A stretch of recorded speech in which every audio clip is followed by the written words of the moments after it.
There's some real money in the room. At what point does Webbie come into play? Was he already here at the foundation, or was that like another acquisition? Well, Webbie came, I want to say Webbie came in on the first time, after the first time I went to jail. Okay. Because we was anticipating on working with each other before we even worked with each other. Like he was like the Lil Bro. He might have been like 15, or 16 or something like that, and he was still, wild and jumping gates, getting, drinking out the bottle, young nigga with the bandana with the bowl sagging, he was on that type of time. So, once we hooked up, he kind of sort of already knew that, my skills, he already knew I was a good rapper, and I was at the same time, I was a street nigga, so he was like, okay, cool, let's do it. So he came in, I would say he came in before me when it comes to actually putting in work and putting out music. But when it comes to actually building, I want to say it was just, if it was somebody before Boosie and Q, I don't know. I don't know. Right. Well, however it is, you get out this time, and around that time, Girl, Gimme That is out. Right. Now this is a charting record. This record right here, I feel like, I know I heard of Webbie at this time. Right. You know what I'm saying? And it was going crazy in Texas and Right. Houston. So, you know what I'm saying? I can only imagine, like, how big was that for you to come and see the situation has matured so much?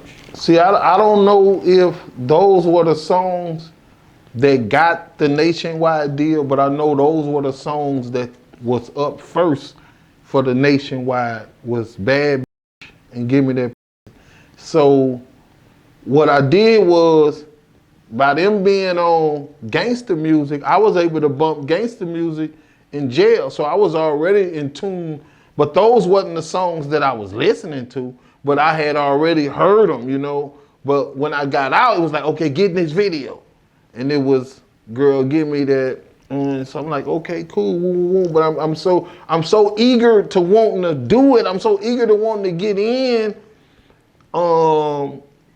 That's when like Webbie got up and I slid over in the video and all that. Like I'm doing all this on my own because I'm so eager to, to successful to get started. I'm like, but I always felt like, okay, I deserve this. This was gonna happen anyway. Right.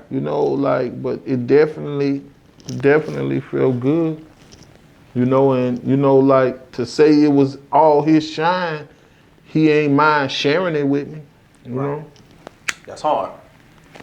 That's hard. That's hard. I was listening to I think Savage Life 2 on the way down here, and you and Webbie had some good chemistry in the booth.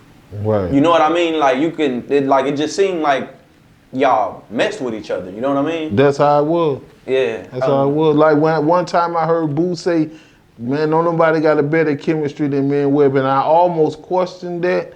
Cause I was gonna say, man, me and Webbie got a good chemistry too, but me and Boo got a good chemistry. So I'm like, you and Boo had a good chemistry too. I'm saying, well, they may have a better chemistry than we have, but I just said, like, if you look at the songs that I'm on and how everybody has flow, everybody has, style, everybody is standing up, so it's like it was I always felt like, I brought the best out of them. They already knew what it was hitting for. It wasn't only about me being a thug or them having that perception of me. They always knew I was going to add something articulate in my flows. So, that dome doc. Yeah, the dome doc, they knew it was coming, Right. How was it like working with Webbie and Boosie in the studio?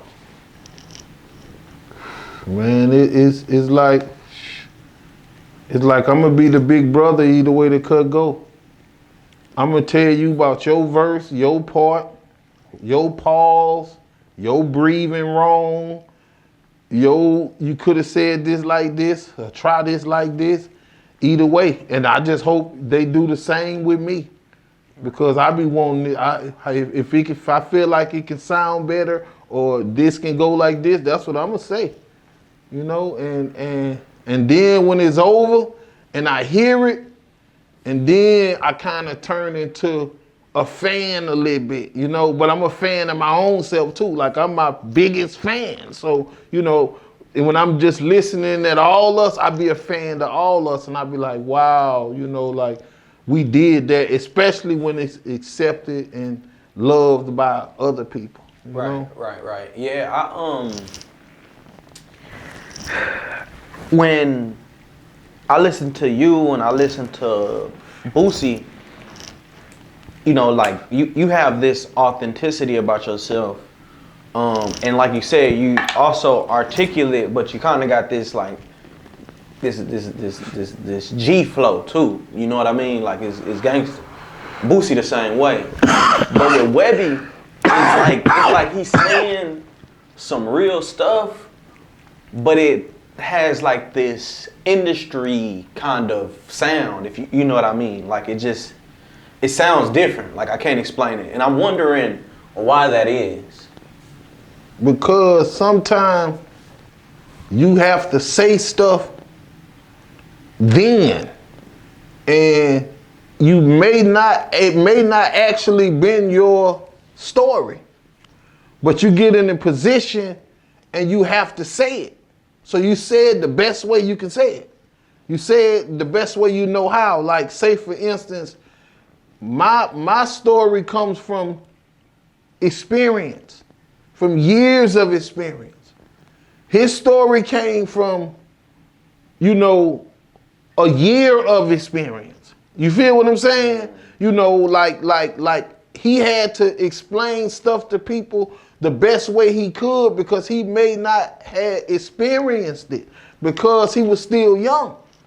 You know, like Boo was experiencing stuff as he matured in the rap game. He didn't get an easy street when he came out because he came out as a part of the South in the South.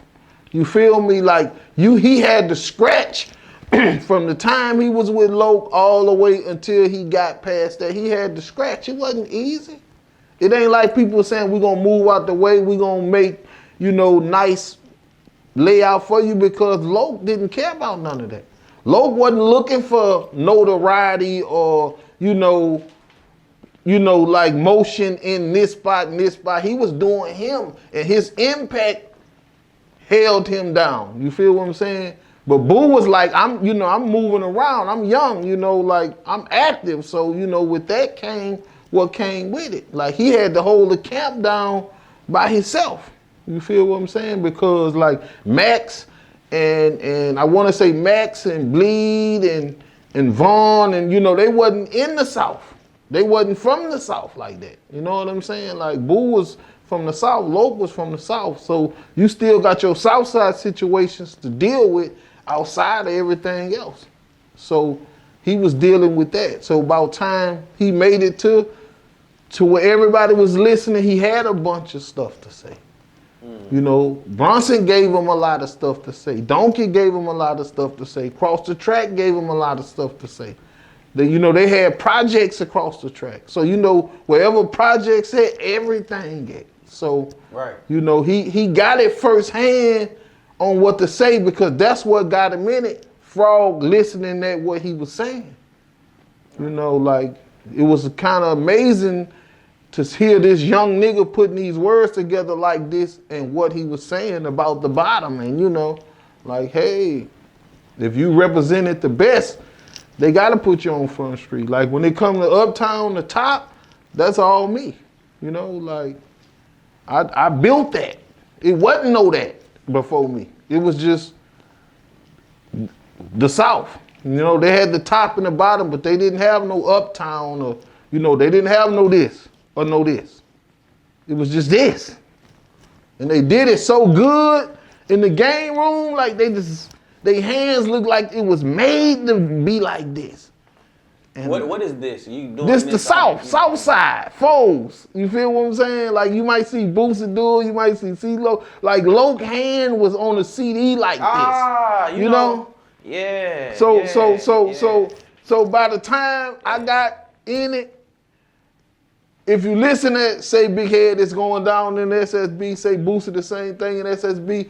When he say Big Head was up, and I say for sure, foes up. Because they had been going down for so long, like they even had 4 Down Entertainment.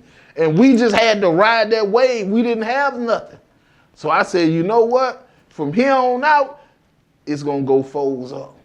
And then, you know, I had the whole supporting team, you know, and then they had BG and them talking about Uptown and this and that. And so, you know, they had a so big an impact on Baton Rouge. We just, okay, this Uptown Baton Rouge. Yeah, so then this came out. And now, this famous. Right. Yeah, wasn't none of that before me. Right. Salute. Hey, RealToon, it's some real money in the room.